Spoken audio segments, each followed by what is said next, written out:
दोस्तों, आज की कहानी है सासू माँ आप बार के लोगों के सामने मेरी बुराई करती हो। चलो दोस्तों, कहानी को शुरू करते हैं।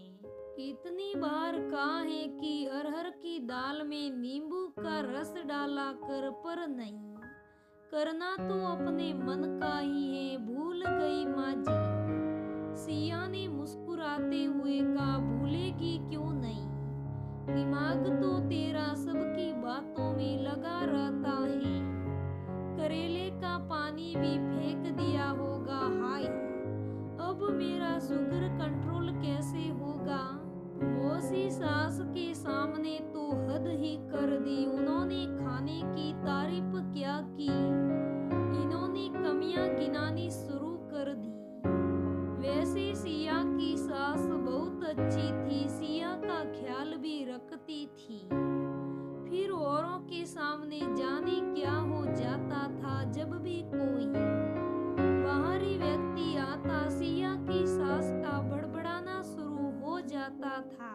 ये हरकत पहले तो नहीं करती थी, उसका जी तो सास हिलाना पड़े कि आपका कोई हक नहीं बनता मेरे आधे दिन की मेहनत और पूरे दिन के मूड को खराब करने का।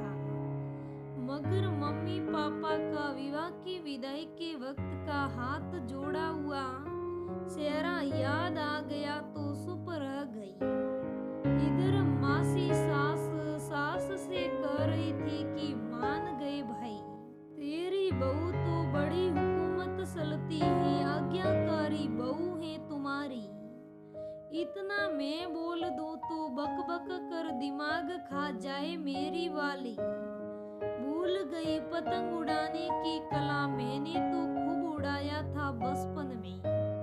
बस वैसे ही कभी खींचती तो कभी ढील देती हूँ। सास की फुसफुसाती आवाज कानों में पड़ी तो सब समझ में आ गया था कि बदला व्यवहार अपना रोब दिखाने के लिए था। वैसे वह छोटे मोटे काम कर लेती थी, पर जैसे अपनी माँ को देख पति घर के कामों में मदद करना छोड़ देते हैं, ठीक उसी प्रकार उन्होंने भी बहन को देख अपने हाथ पैर समेट लिए थे।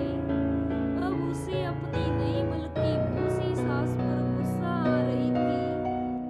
उसके दिमाग में एक आइडिया आया। उसने अनाड़ी कुक होने का स्वाग रसा।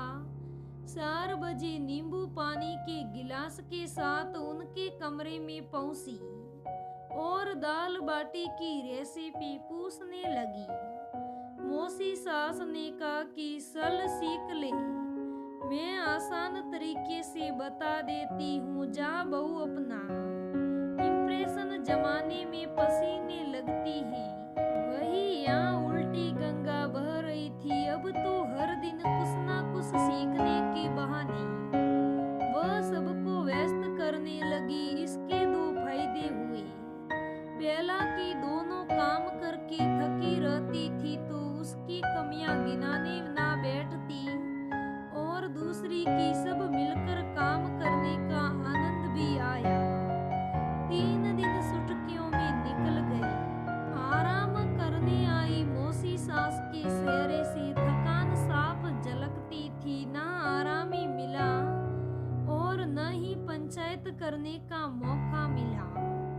जाते जाते अपनी बहू को याद कर भावुक होकर कहा कि मुंह से थोड़ी कड़क जरूर है, पर मजाल है कि मेरी बहू एक गिलास पानी भी लेकर पीने दे।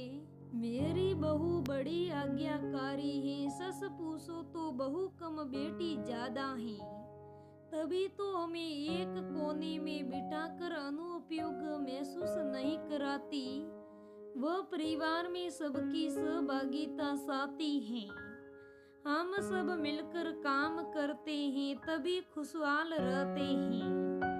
एक बहू की सबसे बड़ी जीत अपनी सास के मुंह से अपनी प्रशंसा सुनने में होती है। सिया भी अपनी नई उपाधि आज्ञाकारी बहू प्राप्त कर तथा सास के मुंह से अपनी प्रशंसा सुनकर धन्य महसूस कर रही थी।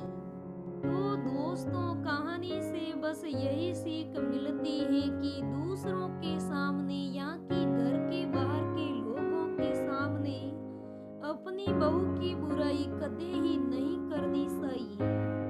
दोस्तों ये कहानी कैसी लगी मुझे कमेंट करके ज़रूर बताइएगा। धन्यवाद दोस्तों।